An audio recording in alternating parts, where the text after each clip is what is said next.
Jeszcze do niedawna zwierzęcymi królami internetu były głównie szczeniaczki i słodkie kotki, ale ich miejsce zajęło zwierzę niepozorne. Nikt nie mógł się spodziewać, że to właśnie ona stanie się popularną gwiazdą w sieci i ulubieńcem małych i dużych. Witajcie w świecie kapibary. Kapibara to największy gryzoń na świecie i można powiedzieć, że jest kuzynką świnki morskiej, czyli prawidłowo kawi domowej. Jednak kapibara może mieć nawet 60 kg oraz 130 cm długości ciała, no i raczej nie nadaje się do trzymania w domu. Kapibary pochodzą z Ameryki Południowej, gdzie zamieszkują rozległe równiny i tereny zalewowe. Najczęściej spotkać je można w pobliżu rzek, jezior, bagien i mokradeł. Wszędzie tam, gdzie jest swobodny dostęp do wody. Większość dnia spędzają tuż przy brzegu lub zanurzone w wodzie, chroniąc się przed upałem i drapieżnikami. W naturalnych warunkach kapibary żyją do około 10 lat, tworząc złożone grupy społeczne, często liczące od kilku do nawet kilkudziesięciu osobników.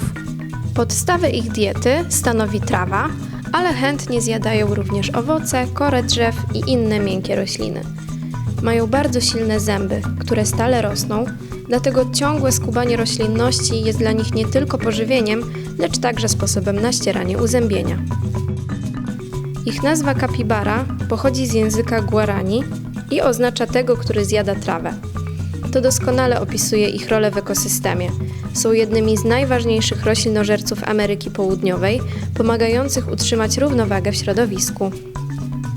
Kapibary kojarzone są z dogadywania się międzygatunkowego. Ptaki chodzą im po głowie, małpy jeżdżą na ich grzbiecie i krokodyle biorą z nimi kąpiele. Ale czy na pewno tak beztrosko wygląda ich życie? Nie do końca. Wspólna kąpiel kapibary i kajmana skończy się najprawdopodobniej posiłkiem dla gada. W wodzie, którą tak uwielbia kapibara, musi się strzec anakondy, wielkiego ziemnowodnego węża. Nieczęsto zażywa tam relaksujących kąpieli.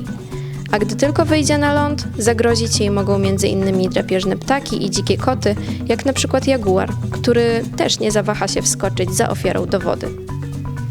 To wszystko może oznaczać, że kapibara wcale nie jest cały czas wyluzowana. Wielki gryzoń to idealny posiłek dla wielu zwierząt Ameryki Południowej.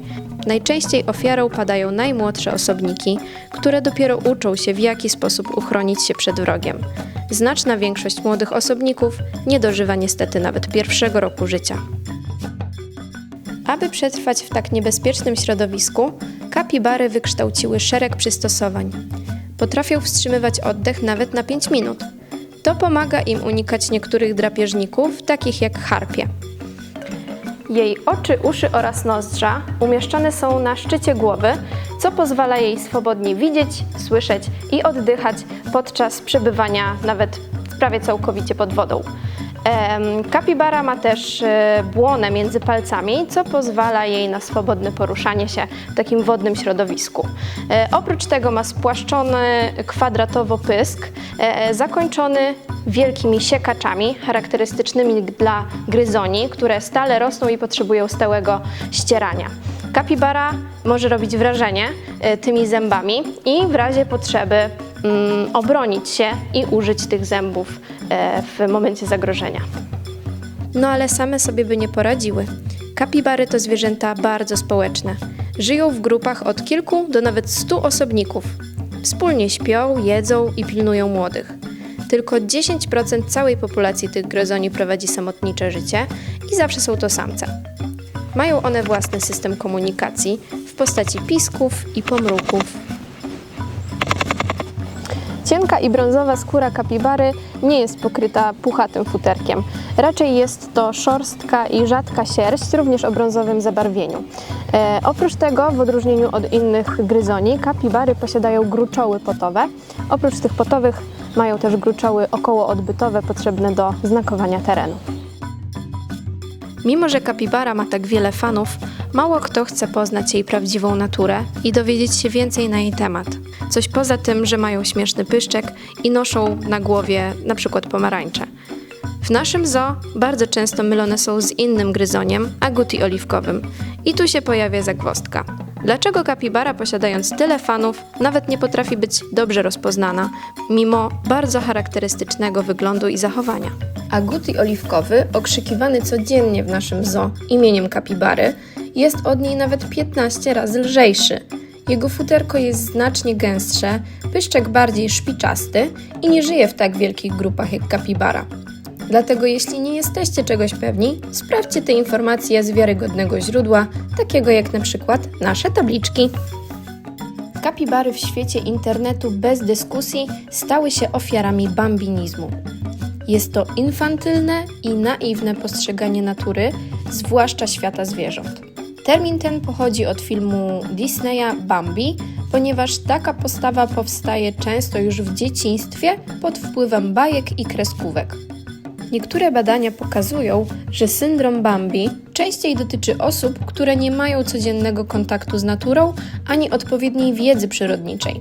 Ich empatyczne zachowania, choć wynikają z dobrych intencji, mogą niestety wyrządzić więcej szkody niż pożytku. Przejawem bambinizmu bywa na przykład kupowanie dzikich zwierząt jako prezentów i traktowanie ich jak zabawki, z czym niestety coraz częściej spotykają się nasi dzisiejsi bohaterowie. Pamiętajmy, że kapibary mimo swojego ciepłego, internetowego wizerunku nie są pluszowymi zabawkami, a my musimy to zaakceptować i traktować z poszanowaniem ich dzikość. Coraz bardziej popularne stają się miejsca, w których możemy wchodzić w bezpośredni kontakt z dzikim zwierzęciem. Nie wykorzystujmy kapibar do normalizowania bliskiego kontaktu z dzikimi zwierzętami. Teoretycznie trzymanie kapibary w domu jest legalne, natomiast mają one bardzo specyficzne i trudne wymagania. Mimo wszystko nie jest to zwierzę udomowione i trzymanie jej bez odpowiedniego stada i bez możliwości wyrażania naturalnych zachowań jest nieetyczne.